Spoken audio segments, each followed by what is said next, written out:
अस्सलामुअलैकुम बच्चों, मैं हूं आपका टीचर मोहम्मद असद असलम और आप देख रहे हो 02++। आज का हमारा लेक्चर है series 201 introduction to programming lecture number 4।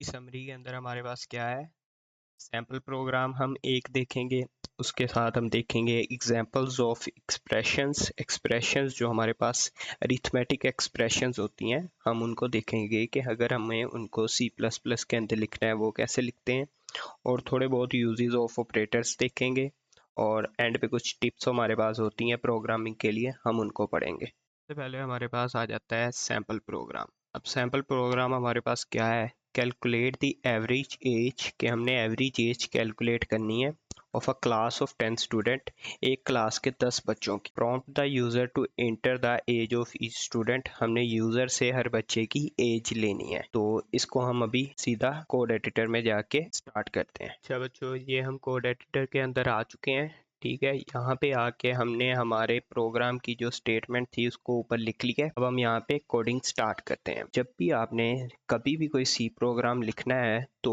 आपने कुछ चीज़ें होती हैं जो कि लिखनी ही लिखनी होती हैं। वो कौन सी चीज़ें होती हैं, सबसे पहले हमने हैश इंक्लूड आयोस्ट्रीम जो कि लिखना ही लिखना होता है।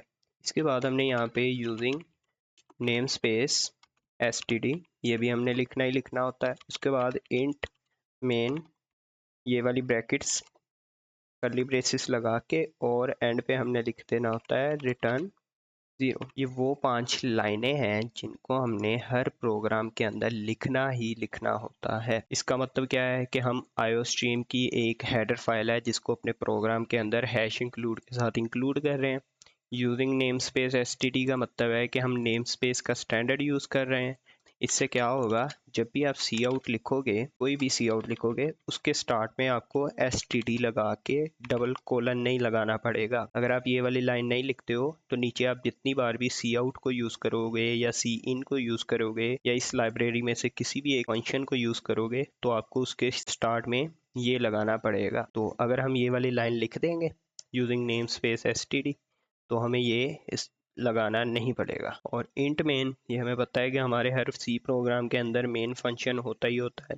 रिटर्न 0 कंपाइलर को क्या बताता है, यहाँ प्रोग्राम खत्म हो गया। अब अपनी प्रोग्राम स्टेटमेंट को समझते हैं। Calculate the average age of class of 10 students, एक क्लास है जिसके अंदर 10 स्टूडेंट्स हैं, हमने उनकी एज की एवरेज निकालनी है। ठीक है जी, और हमें बोला गया है कि हमने हर बच्चे की एज यूजर से लेनी है। अब हर बच्चे की एज सेपरेट स्टोर करवानी पड़ेगी। इसके लिए उसके लिए हमें क्या करना पड़ेगा, हमें 10 वेरिएबल्स बनाने पड़ेंगे जिनके अंदर हम 10 स्टूडेंट्स की एज स्टोर करवाएंगे यूजर से लेके। अभी हम क्या करते हैं, हम ऐसा करते हैं, हम 10 वेरिएबल्स बनाते हैं। वेरिएबल्स तो हम बना लेंगे, अब उनकी टाइप क्या होगी। ठीक है जी, ये तो सबसे पहली बात है ना कि टाइप क्या होगी।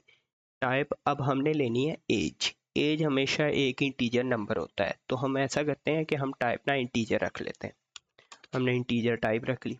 अब हमें ना काफ़ी सारे वेरिएबल्स डिक्लेयर करने हैं, बट उनकी वैल्यूज़ हमने बाद में देनी है। इस तरह की डिक्लेरेशन जब आपने करनी हो ना, कि काफ़ी सारे वेरिएबल्स एक ही टाइप के डिक्लेयर करने हो, उनकी जो इनिशियलाइजेशन है वो बाद में करनी है, तब आप क्या करते होते हो, तब आप करते हो कि भाई आप एक ही लाइन में कोमा सेपरेटेड अपने वेरिएबल्स डिक्लेयर कर देते हो। अब हमने 10 वेरिएबल्स बनाने हैं, तो हम क्या करते हैं, हम A1 कर लेते हैं, पहला स्टूडेंट होगा, A2 दूसरा, A3, A4, A5, A6, A7, A8 और A9, और एंड पे A10। ठीक है जी, अब एंड पे हमने सेमीकोलन लाजमी लगाना है। हमें पता है कि सेमीकोलन तो लाजमी होता है, ये हम मिस कर ही नहीं सकते। अब हमने ये 10 के 10 वेरिएबल्स क्या कर दिए, डिक्लेयर कर दिए। ठीक है, अभी हमने सिर्फ ये डिक्लेयर किए। अब इनको इनिशियलाइज करना, जब हम किसी वेरिएबल का सिर्फ नाम लिखते हैं तो हम उसको डिक्लेयर करते हैं, जब हम उसको कोई वैल्यू असाइन कर देते हैं इक्वल टू लगा के, तब हम उसकी इनिशियलाइजेशन कर देते हैं। अब हमने यूज़र से वैल्यूज़ मांग के इन वेरिएबल्स के अंदर स्टोर करनी है। तो जब हम यूज़र से कोई वैल्यू लेते हैं तो जारी बात है हमें प्रिंट करवाना पड़ेगा कि भाई यूज़र भाई ये वैल्यू एंटर कर दो। प्रिंट करवाने के लिए हमारे पास एक ही फंक्शन है, वो कौन सा है, सी आउट का फंक्शन है। अब यहाँ पे डबल कोट्स लाजमी है, हमें पता है। इंटर द वैल्यू लिख लेते हैं, या एज ऑफ फर्स्ट स्टूडेंट। ठीक है जी, हमने बोला कि पहले स्टूडेंट की एज डाल दो, सेमीकोलन लगा दिया।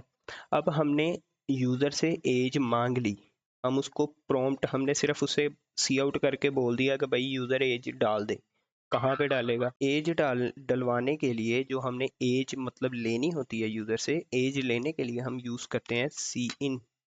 सी इन कैसे यूज़ होता है? हमें पता है कि सी आउट का flow of data left side की तरफ होता है, सी इन का flow of data right side की तरफ होता है। अब हमने पहली बार जो भी एज या यूज़र से जो भी चीज़ मांगी वो हमने किस वेरिएबल के अंदर स्टोर करवानी है? A1 के अंदर। मैंने बोला कि भाई पहली बार वो जो भी एज देगा उसको A1 के अंदर स्टोर करवा देना। ठीक है जी, अब क्या हुआ, मुझे यूज़र से एक वैल्यू मिल गई। ठीक है, मैंने सी इन के ज़रिए वैल्यू ली, उसने जो भी वैल्यू दी मुझे वो सी इन के अंदर थी। सी इन के साथ मैंने किस में डाल दी? A1 के अंदर डाल दी। अब मुझे सेम प्रोसेस करना है 10 बार। मैं क्या करूँगा, मैं इसी को कोड को कॉपी करता हूँ। कॉपी करके मैं 2 3 4 5 6 7 8 9 और 10। अच्छा, यहाँ पे कोई मसला हो गया है।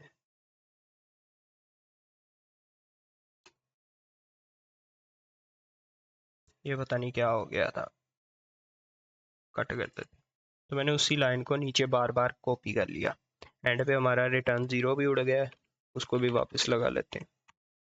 ये लो जी, रिटर्न 0 वापस आए। अब हमने पहली बार जो वैल्यू ली वो थी फर्स्ट स्टूडेंट की, A1 के अंदर स्टोर करवानी थी। दूसरी बार हमने लेनी थी सेकंड स्टूडेंट की, जो कि हमने स्टोर करवानी थी A2 के अंदर। फिर हमने थर्ड स्टूडेंट की लेनी थी वैल्यू और उसको स्टोर करवाना था A3 के अंदर। फिर हमने फोर्थ स्टूडेंट की लेनी थी, उसको हमने स्टोर करवाना था A4 के अंदर। फिर हमने फिफ्थ की लेनी थी एज और उसको स्टोर करवाना था A5 के अंदर। फिर हमने सिक्स्थ की लेनी थी, उसको A6 के अंदर स्टोर करवाना था। फिर हमने सेवन्थ की लेनी थी और उसको A7 में स्टोर करवाना था। फिर हमने वैल्यू लेनी थी एट्थ की और उसको A8 के अंदर स्टोर करवाना था। फिर हमने नाइन्थ की वैल्यू आ गई A9 के अंदर और टेंथ की वैल्यू आ गई A10 के अंदर। अब हमने 10 की 10 वैल्यूज़ ले ली हैं। अब हमने क्या करना है, अब हमने यूज़र से 10 की 10 वैल्यूज़ लेके 10 के 10 वेरिएबल्स के अंदर स्टोर करवा लिए। अब हमने देखना है कि एवरेज निकलती कैसे है। एवरेज का जो फॉर्मूला होता है वो क्या होता है? Total of all values. ठीक है, सारी वैल्यूज़ का टोटल करके divided by total number of values. जितनी वैल्यूज़ है उतने पे डिवाइड कर दो। तो अब इन सब वैल्यूज़ का टोटल निकालना पड़ेगा। अब सारी इंटीजर वैल्यूज़ हैं, इंटीजर वैल्यूज़ का सम क्या आएगा हमारे पास? इंटीजर ही आएगा ना। तो हम एक इंटीजर टाइप का टोटल का वेरिएबल बनाते हैं, उसके अंदर हम बोलते हैं कि A1 प्लस करके A2 plus A3 plus A4 plus A5 plus A6 plus A7 plus A8 plus A9 और एंड पे प्लस A10। सेमीकोलन नहीं भूलना। ठीक है, अब हमने 10 की 10 वैल्यूज़ को जमा करवा के और टोटल के अंदर सेव करवा लिया।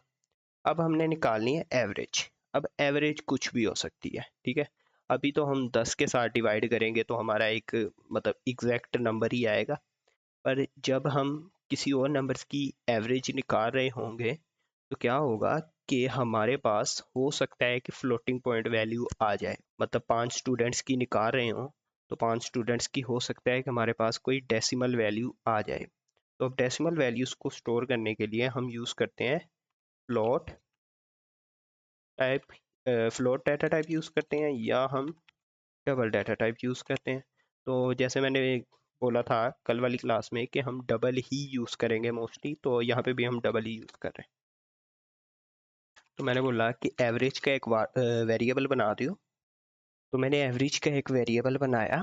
एवरेज के वेरिएबल के अंदर मैंने बोला कि जो मेरा टोटल है ना, ये वाले वेरिएबल के अंदर जो भी वैल्यू है उसको डिवाइड कर दो 10 के ऊपर। तो क्या होगा, मेरी एवरेज निकल आएगी। अब मुझे इस एवरेज को प्रिंट भी करवाना है। मैं बोलता हूँ कि सी आउट करो the average of student age is, बच्चों की एज की जो एवरेज है वो किसके अंदर स्टोर है हमारे पास, एवरेज के वेरिएबल के अंदर, और यहाँ पे मैंने लगा दिया एंड लाइन। ठीक है जी, तो ये हमारा प्रोग्राम यहाँ पे फिनिश हो जाता है। हमने एवरेज लेके और प्रिंट करवा दी। अब हम एक बार देख लेते हैं। इंटीजर के 10 वेरिएबल्स बनाए, फिर 10 के 10 को वैल्यूज़ दे दी, फिर हमने टोटल करके 10 के 10 को जमा कर दिया, फिर हमने एवरेज के अंदर टोटल को डिवाइड कर दिया 10 पे, और हमने एंड पे प्रिंट करवा दी हमारी एवरेज। अब इसको ना रन करते हैं। तो यहाँ पे मैं कंपाइल एंड रन करता हूँ। कंपाइल एंड रन करके वो मेरे को बोल रहा है कि आप इसको कहीं सेव करो। तो मैंने बोला कि ये मेरी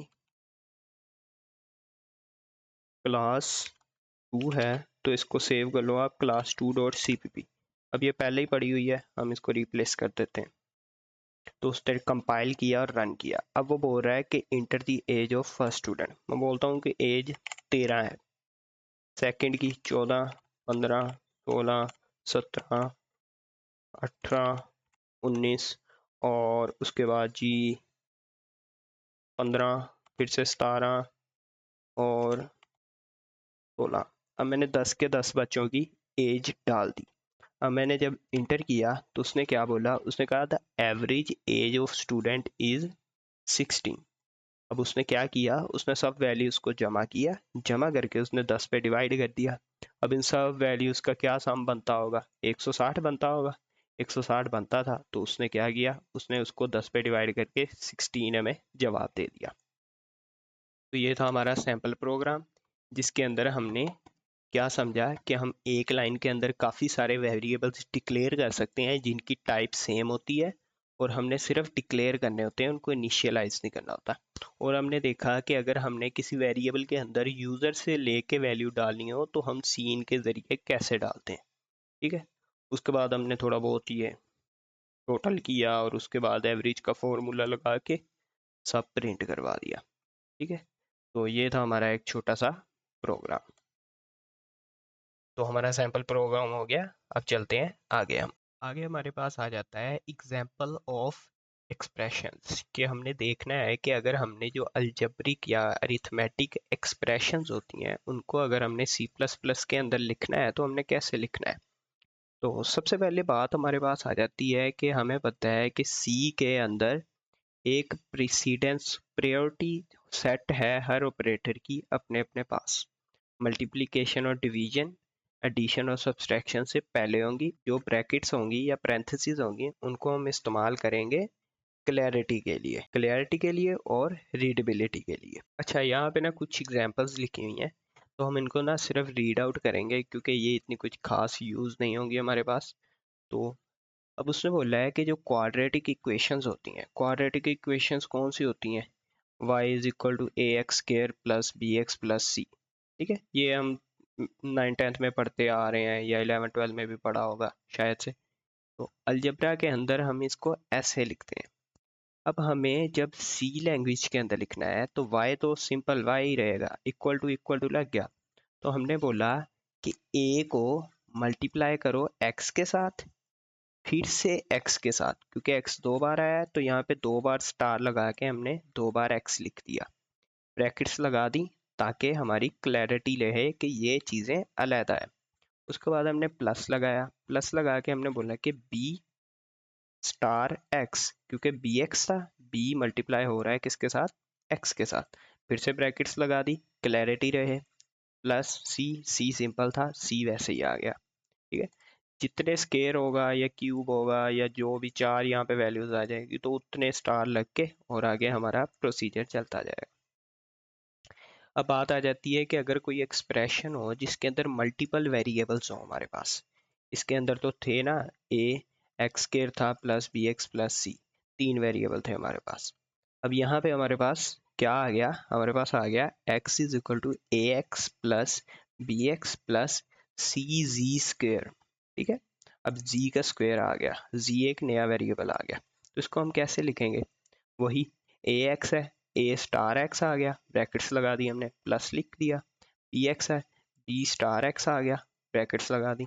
अब सी जी स्क्वायर है, तो हम क्या करेंगे, सी स्टार जी फिर से स्टार जी।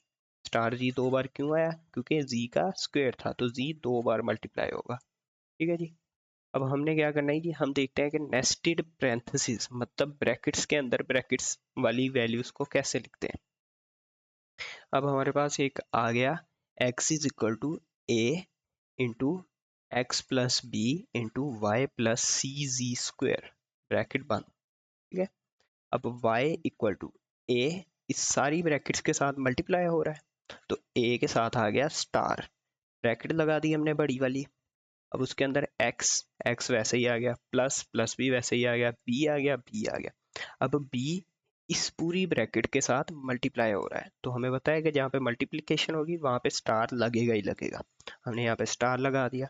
उसके बाद हमने y प्लस लिख दिया एज इट इज। आगे हमारा आ गई ब्रैकेट। ब्रैकेट क्यों लगाई, ब्रैकेट हमने इसलिए लगाई क्योंकि अब हमने c स्टार जी स्टार जी इन तीनों को आपस में मल्टीप्लाई करना है। अच्छा बच्चों, यहाँ पे ना ब्रैकेट्स मिस हो गई, मैंने ना ओपन कर दी है तो बंद की नहीं, तो यहाँ पे ना 2 ब्रैकेट्स और आ जाएंगी क्लोजिंग ब्रैकेट्स। तो कुछ ऐसे करके हम नेस्टेड पैरेंथेसिस वाली वैल्यूज को भी लिख सकते हैं, या एक्सप्रेशंस को भी लिख सकते हैं सी प्लस प्लस के अंदर। ठीक है। उसके बाद बात आ जाती है कि जो प्रेसिडेंस होता है सी प्लस प्लस के अंदर वो ऑलवेज मैटर, कि हमेशा फर्स्ट प्रायोरिटी आपकी जो होनी चाहिए वो प्रेसिडेंस होनी चाहिए। जैसे कि अगर हम लिखें x is equal to 2 plus 4 into 3। ठीक है। अब आप चाहते हो कि पहले 2 प्लस 4 प्लस हो जाए फिर इसके साथ मल्टीप्लाई हो, पर उसको तो नहीं पता सी प्लस प्लस को, उसके अंदर पहले मल्टीप्लिकेशन होती है बाद में एडिशन होती है, तो वो क्या करेगा, 4 3 बार 12 जमा 2 14, 14 हमें जवाब दे देगा। अगर आप चाहते हो कि ये दो वैल्यूज पहले प्लस हो बाद में इसके साथ मल्टीप्लाई हो, तो आपको क्या करना पड़ेगा, आपको फोर्स करना पड़ेगा प्रेसिडेंस को ब्रैकेट लगा के। अब ब्रैकेट सबसे पहले सॉल्व होती है, ब्रैकेट के अंदर 2 प्लस 4 6 हो जाएगा, 6 इंटू 3 18 आ गया हमारे पास। ठीक है। तो ऐसे करके प्रीसीडेंस ऑलवेज मैटर का मतलब है कि प्रीसीडेंस आपकी टॉप प्रायोरिटी होनी चाहिए। आपने प्रीसीडेंस को देखते हुए कोई भी क्वेश्चन या कोई भी एक्सप्रेशन या कोई भी कैलकुलेशन करनी होती है। आगे हमारे पास आ जाता है यूज ऑफ ऑपरेटर। तो उसने बोला है कि यूज ऑफ ऑपरेटर आपको समझाने के लिए ना आप 2 प्रोग्राम्स करो, प्रोग्राम्स करके आपको यूज ऑफ ऑपरेटर अच्छे से समझ आ जाएगा। तो बेसिकली इन 2 प्रोग्राम्स के अंदर हमें क्या क्या समझाया गया है। जो ऊपर वाला प्रोग्राम है इसके अंदर हमारे पास जो डिवीजन ऑपरेटर और मॉडुलस ऑपरेटर, इन दोनों का इस्तेमाल इस तरीके से करके दिखाया गया है कि आपको समझ आ जाए इन दोनों के दरमियान डिफरेंस क्या है। और जो हमारा नीचे सरकमफेरेंस और ये वाला फॉर्मूला वाला है, ठीक है, हमने क्या लेना है, रेडियस लेना है, डायमीटर निकालना है, सरकमफेरेंस निकालना है, एरिया। इससे क्या होगा, इससे हम थोड़ी बहुत एक्सप्रेशंस लिखेंगे तो हमें अच्छे से ये भी काम करना आ जाएगा। ठीक है। तो अभी हम इसको जाके अपने एडिटर के अंदर लिखते हैं। हम अपने कोड एडिटर पे आ चुके हैं, हमने यहाँ पे अपना प्रोग्राम भी लिख लिया है ताकि हमें पता लगता रहे कि हमने करना क्या है। उसने बोला है write a program that takes a 4 digit integer from user. सबसे पहली बात, हमने एक यूजर से 4 डिजिट का एक नंबर लेना है and shows the digits on screen separately, और जितने भी डिजिट होंगे उनको सेपरेटली प्रिंट करवाना है। If user enters 7531 it displays 1357, मतलब वो जो भी इंटर करेगा उसको कोमे के साथ सेपरेट भी करना है और इन्वर्स करके भी प्रिंट करवाना है। ठीक है जी। हमें पता है जब भी हम कोई प्रोग्राम स्टार्ट करते हैं हमने सबसे पहले लिखना होता है हैश इंक्लूड आईओस्ट्रीम, उसके बाद using name space std int main curly braces, and पे हमने लिख देना होता है रिटर्न 0। सबसे पहले हमने यूजर से एक 4 डिजिट का नंबर लेना है, तो उसके लिए हम क्या कर लेते हैं, हम बना लेते हैं एक इंट नंबर का वेरिएबल जिसके अंदर हमने वो नंबर स्टोर करवाना है। नंबर यूज़र से लेने के लिए हमें उससे मांगना पड़ेगा, मांगने के लिए इंटर वो लिखने पड़ेगा, सी आउट लिखना पड़ेगा। हम लिखते हैं इंटर आ 4 डिजिट नंबर। जो भी यूज़र देगा हम उसको क्या कर देंगे, सीन कर देंगे हमारे नंबर के वेरिएबल के अंदर। ठीक है जी। अच्छा जी, आगे हमने क्या करना है, उससे बोला है कि show the digits on screen separately भी शो करवाने हैं जैसे कि, और इन्वर्स भी करना है उनको। अब हम क्या करते हैं, अब हम एक टेम्परेरी वेरिएबल बनाते हैं। टेम्परेरी वेरिएबल यहाँ पे ऊपर ही बना लेते हैं डिजिट का। इसके अंदर हम ना वैल्यू को टेम्परेरी स्टोर करवाएंगे, फिर उसको चेंज करते जाएंगे। अब अगर मैं इस नंबर को मॉडुलस लूँ इसका 10 के साथ, तो क्या जवाब आएगा। अब मॉडुलस हमें पता है, मॉडुलस क्या होता है, मॉडुलस हमारे पास रिमाइंडर होता है। ठीक है, मॉडुलस हमें क्या करता है, रिटर्न्स रिमाइंडर। ठीक है जी, रिमाइंडर रिटर्न करता है। अब अगर मान लो मेरा नंबर 1 2 3 4 है, तो इसका रिमाइंडर क्या आएगा, 10 को एक बार करेंगे 10 आ जाएगा, नीचे 243 आ जाएगा, फिर करेंगे एंड पे हमारे पास आ जाएगा 4। ठीक है, तो मैंने बोला कि 4 जो होगा उसको आप स्टोर कर दो मेरे डिजिट वाले वेरिएबल के अंदर। ठीक है जी, मैंने जो नंबर था उसका मॉडुलस लिया 10 के साथ, और उसका जो रिमाइंडर था उसको मैंने स्टोर करवा लिया डिजिट के अंदर। मैंने बोला कि जो डिजिट के अंदर स्टोर हुआ है ना, उसको आप प्रिंट कर दो, प्रिंट कर दो, और उसके बाद वहाँ पे एक कोमा लगा के स्पेस दे दो। ठीक है जी, अभी जितना प्रोग्राम हमने लिखा है ना, इतना चला के देखते हैं। हमने क्या किया है, जो हमारा नंबर का वेरिएबल था उसका मॉडुलस लिया 10 के साथ, और उसको डिजिट के अंदर स्टोर करवा दिया जो भी जवाब आया, और उसको हमने यहाँ पे प्रिंट करवा दिया। अच्छा, अभी हम इसको रन करके देखते हैं, तो हमें पता लग जाएगा कि हमारा प्रोग्राम ठीक वर्क कर रहा है जैसे हम इसको करवाना चाह रहे हैं कि नहीं। हमने इसको रन किया तो कंपाइल एंड रन हुआ, हमने अपना नंबर अज्यूम किया था 1 2 3 4, तो हम 1 2 3 4 ही इंटर करेंगे। 2 3 4 ने इंटर किया तो आपने देखा कि उसने जो हमारा नंबर था, नंबर का मॉडुलस लिया 10 के साथ, और जो रिमाइंडर आया जो कि 4 था, 4 को उसने डिजिट के अंदर स्टोर करवाया। फिर हमने डिजिट को जब प्रिंट करवाया तो उसके अंदर से क्या प्रिंट हुआ, उसके अंदर से 4 प्रिंट हो गया। अच्छा, ये तो हमने करवा लिया 4 को प्रिंट। अब हमें अगले नंबर भी प्रिंट करवाने हैं। अगले नंबर हम कैसे प्रिंट करवाएंगे, अगर अब मैं जो मेरा नंबर है, मेरा नंबर तो वही है ना, 1 2 3 4 ही है ना अभी भी। अगर मैं नंबर को डिवाइड करूं 10 के साथ, तो मेरे पास क्या जवाब आएगा, मेरे पास जो ऊपर जवाब आएगा वो आएगा 1 2 3, क्योंकि 4 तो रिमाइंडर में चला जाएगा। ऐसे ही है ना, हम पॉइंट में नहीं जाएंगे, हम तो सिर्फ ऐसे ही रहेंगे। तो 1 2 3 ऊपर क्वोशंट में आ जाएगा, 4 रिमाइंडर में चले जाएगा। हमें पता है कि जो मॉडुलस है वो रिमाइंडर देता है, और जो डिवाइड वाला साइन है ये हमें क्वोशंट देता है। तो मैंने बोला कि जो भी जवाब आएगा ना, उसको वापस मेरे नंबर वाले वेरिएबल के अंदर ही स्टोर कर दो। मैंने बोला कि नंबर का डिवाइड लो 10 के साथ, और जो जवाब आए उसको वापस नंबर के अंदर स्टोर करवा दो। यहाँ पे मेरा नंबर था 1 2 3 4, यहाँ पे आगे मेरा नंबर क्या हो गया, 1 2 3। बस, जो 4 रिमाइंडर में था वो तो ख़त्म हो गया। अब मैंने बोला कि जो अब मेरे पास नया नंबर आया है, तो उस नंबर का मॉडुलस लो फिर से 10 के साथ। अब इसका मॉडुलस जब 10 के साथ लिया जाएगा 1 2 3 का, तो 1 और 2 तो हो जाएंगे, 3 रिमाइंडर आ जाएगा। मैंने बोला कि इसको आप स्टोर कर दो मेरे डिजिट वाले वेरिएबल के अंदर। अब डिजिट वाला वेरिएबल ही ओवरराइट कर दिया हमने, और नंबर वाला वेरिएबल ही ओवरराइट कर दिया, मतलब इनको हमने दोबारा वैल्यूज असाइन कर दी। मैंने बोला कि मेरे डिजिट वाले वेरिएबल के अंदर अब 3 स्टोर करवा दो।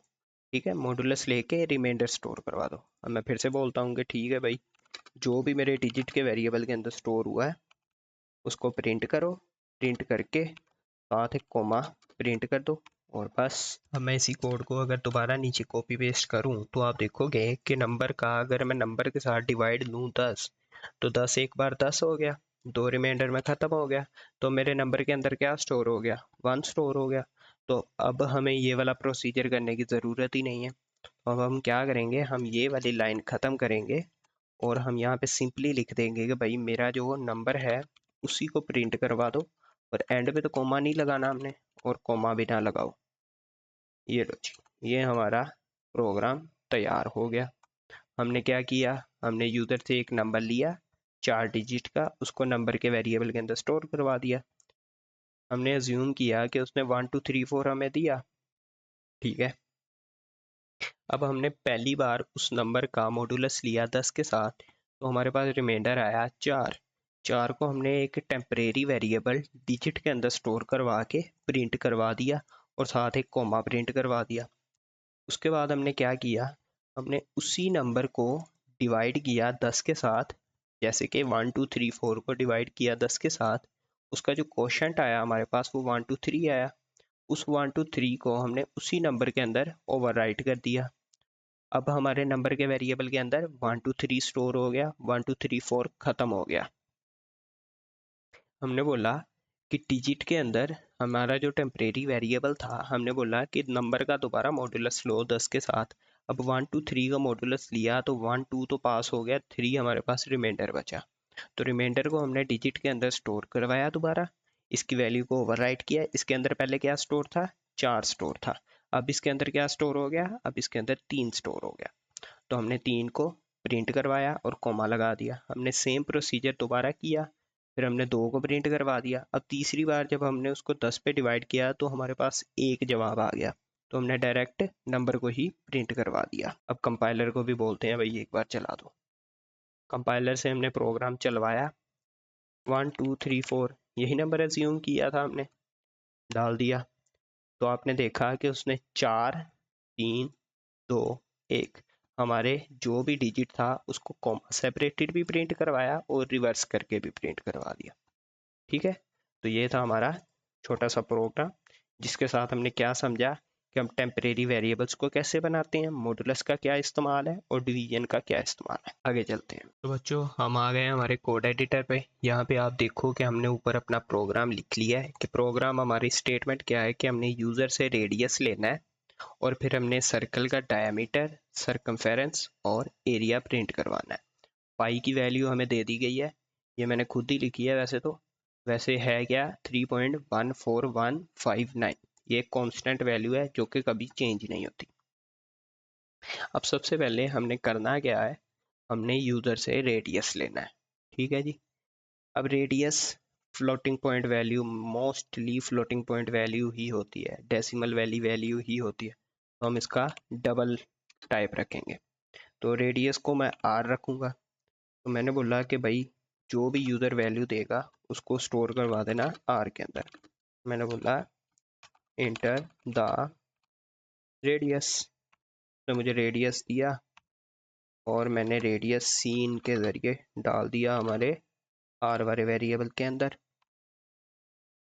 मुझे डायमीटर, सरकमफेरेंस, एरिया निकालना है, तो इन तीनों का मुझे फॉर्मूला लगाना पड़ेगा और इनके वेरिएबल्स भी बनाने पड़ेंगे। हमने आर तो ले लिया, अब डायमीटर को, डायमीटर पे सारी बात है, डबल मतलब पॉइंट वाली वैल्यू हो सकती है, तो मैं इसको भी डबल में लूँगा। डायमीटर को मैं डी के साथ लिखूँगा। डायमीटर क्या होता है हमारे पास, डायमीटर होता है 2r, ठीक है। मैंने बोला कि डबल का एक डी वेरिएबल बनाओ जिसका नाम है डायमीटर, और उसके अंदर 2 को मल्टीप्लाई करो आर के साथ, जो जवाब आएगा वो डायमीटर आ जाएगा। उसके बाद सरकमफेरेंस, वो भी हमारे पास डबल में ही रखेंगे हम। डबल के अंदर इसका नाम हम रख लेते हैं सी एफ। सी एफ को इक्वल टू किया, इसका फॉर्मूला हमारे पास होता है 2 पाई आर। तो पाई एक कांस्टेंट वैल्यू है और पॉइंट वाली वैल्यू है, तो इसका हम ऊपर एक वेरिएबल बना लेते हैं, double pi is equal to 3.14159। लो हमने इसकी वैल्यू स्टोर कर ली ऊपर पहले ही। मैंने बोला सर्कमफेरेंस होता है 2πr, तो मैंने लिखा 2 स्टार पाई और हमारे पास जो आर। अब इससे क्या हुआ, हमारा फॉर्मूला बन गया 2πr का और उसकी वैल्यू जो भी जवाब आएगा वो CF के अंदर स्टोर हो जाएगा। एंड पे हमने एरिया भी निकालना है, तो एरिया भी हमारे पास डबल हो सकता है, हम उसको भी डबल ही रखेंगे, मतलब पॉइंट वाली वैल्यू हो सकती है तो उसको भी डबल ही रखेंगे। एरिया को ए के साथ डिनोट कर लेते हैं। तो एरिया क्या होता है, एरिया हमारे पास होता है πr²। तो मैंने लिखा पाई, एक बार आर और 2 बार आर। 2 बार आर क्यों लिखा, क्योंकि हमें पता है जहाँ पे स्क्वेयर या क्यूब आ जाए, जो सी वैल्यू का क्यूब होता है वो उतनी बार ही लिखी जाती है। अब हमने डायमीटर भी निकाल लिया, सर्कमफेरेंस भी निकाल लिया, एरिया भी निकाल लिया। अब इनको प्रिंट भी करवाना है, प्रिंट भी करवा देते हैं। सबसे पहले प्रिंट करवाते हैं हम अपना डायमीटर। डायमीटर को हम यहाँ पे लिखते हैं डायमीटर इज, डायमीटर का डी बड़ा कर लेते हैं, डायमीटर इज, डायमीटर किसके अंदर स्टोर है, डी के अंदर, और एंड लाइन लगा देते हैं ताकि जो भी आउटपुट आगे वाली हो अगली लाइन में चली जाए। उसके बाद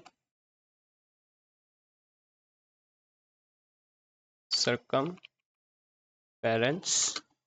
इज, इसको भी हम ऐसे करके CF एंड लाइन लगा दिया पहले ही, क्या बात, यहाँ पे CF लिख देते हैं और हमने एंड लाइन भी लगा दिया। उसके बाद सी आउट लिख के एंड पे हमने एरिया लिखना है।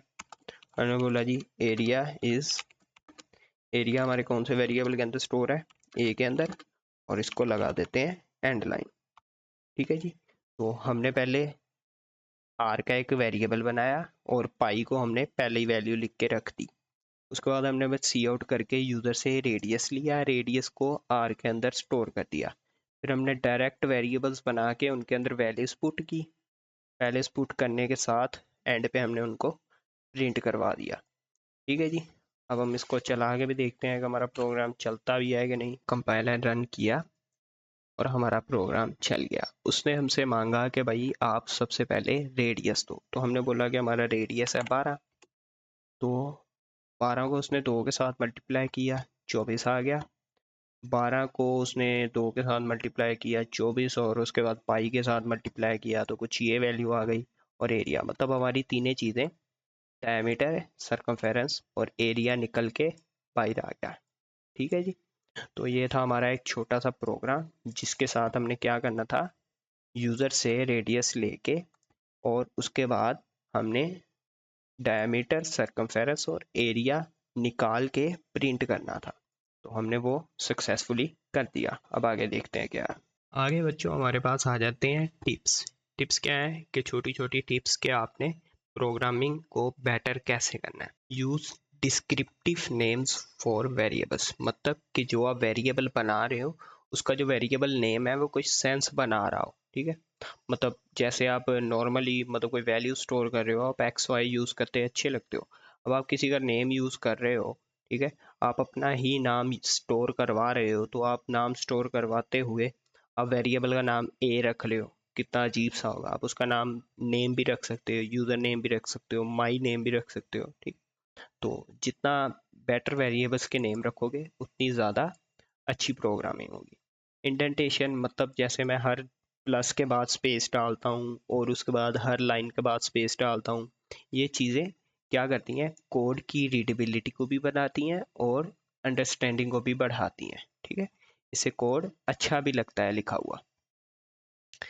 उसके बाद उसने बोला है कि पैरेंथेसिस को यूज़ करो कि आप अपनी एक्सप्रेशन को जैसे एग्जीक्यूट करवाना चाहते हो वैसे एग्जीक्यूट करवा सकते हो पैरेंथेसिस को यूज़ करते हुए, क्योंकि हमें पता है कि सी एक स्ट्रॉन्ग और स्ट्रिक्ट प्रीसीडेंस ऑफ ऑपरेटर्स को फॉलो करता है। Reuse the variables for better usage of memory, के मतलब वेरिएबल्स बनाओ और उनको बार बार इस्तेमाल करो ताकि आपकी मेमोरी का अच्छा यूज़ हो सके। जैसे हमने डिजिट का वेरिएबल बनाया और उसको हमने बार बार इस्तेमाल किया। हम 4 वेरिएबल्स भी बना सकते, 4 के अंदर भी डाटा स्टोर करवा सकते थे, पर हमें वैल्यूज टेम्परेरी चाहिए थी। प्रिंट करवा के वैल्यू जहाँ मर्जी जाए, हमें फ़र्क ही नहीं पड़ता। ठीक है, तो इसलिए हमने क्या किया, हमने रीयूजेबिलिटी को भी देखा। Take care of division by zero, division by zero की टेक केयर करनी, ये हम आगे कभी इस टॉपिक पे बात करेंगे।